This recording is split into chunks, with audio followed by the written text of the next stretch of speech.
At a young age, we are told to never judge a book by its cover. However, the older I get, it seems that no one follows that rule, especially when it comes to gender. Mass media has created identities in the eye of the beholder, rather than reading the book to learn each other's real stories. My name is Michaela Cates. I am a junior studying in the Edward R. Murrow College of Communications at Washington State University, with a major in advertising and minor in digital technology and culture.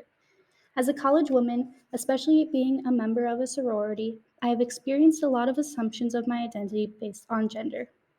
Assumptions such as not being smart or not thinking for myself. I have only ever experienced a relatively minuscule amount of discrimination on the basis of sex, but it is a lot more prevalent in society today than people realize. Gendered assumptions are based on stereotypical gender norms, often formed during times before women had any rights. These include stereotypes that men are the boss and women are supposed to just cook, clean, give birth, and take care of their family. I will cover the barriers that come up with the issues of gendered assumptions, why it matters, the difference between gender perception and gender identity, the social identity theory, and how we can use that theory to make a difference in media.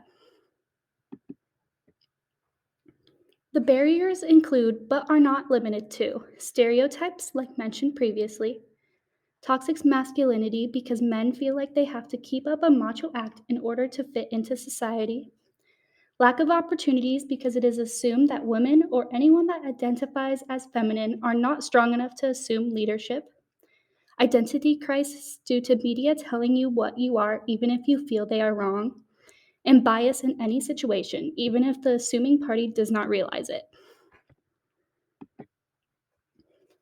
You might be wondering, why does this issue matter? Let's take a look at a few examples of how these stereotypes have played a role in history.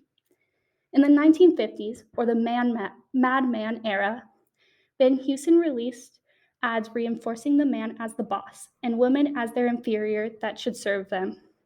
During the same time, there was a booklet called Learn to Train Your Wife in 5 Easy Lessons, as if they are not also smart human beings with capable brains and are more of a mindless pet.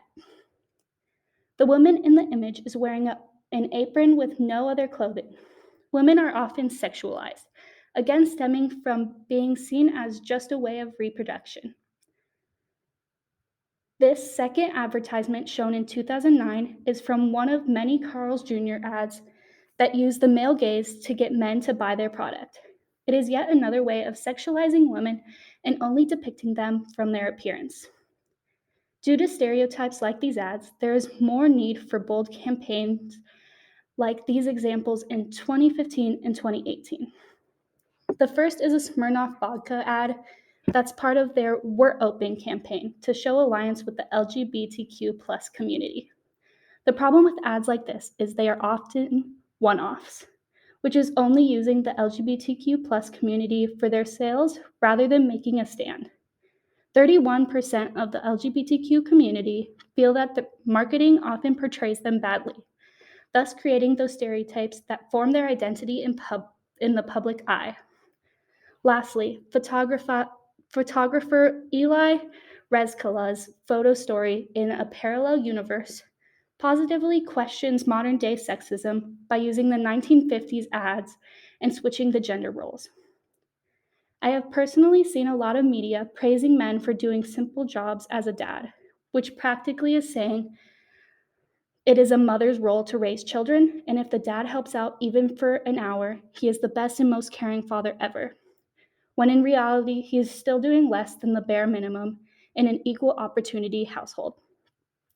By switching these roles in the photo story, it creates a strong message that we are not confined to any role based on our gender.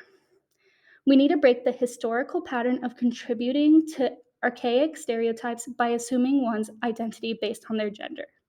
With mass media today, we all have a say in the matter, and it is up to the newest generation going into adulthood to be aware of their intents and language. Gender perception is social and cultural perception or understanding of gender norms. This can often be discriminatory, especially when talking about the LGBTQ plus community. Whereas gender identity is a personal sense of one's own gender. An individual defines themselves by what they feel their gender is. Social identity theory explains that identities are developed through interactions rather than first impressions. This theory is basically saying, don't judge a book by its cover. If we were to promote not assuming someone's identity and situation, specifically for this discussion based on gender, but also based on anything else we can be biased to, we would have a much more positive experience on media, and there would be less of an impact of those barriers mentioned earlier. What can we do? To make a difference, reflect on yourself first. We often show bias through our actions without realizing it. Don't be shy to correct someone if you do see bias. They might not realize they are doing it either, but even if they are purposely doing so, kill them with kindness. While many will not be respectful back, fighting fire with fire is never helpful. For new adults, carry this lesson with you while being a part of your first jobs and raising your future children, creating a bias-free way of thinking for the next generation.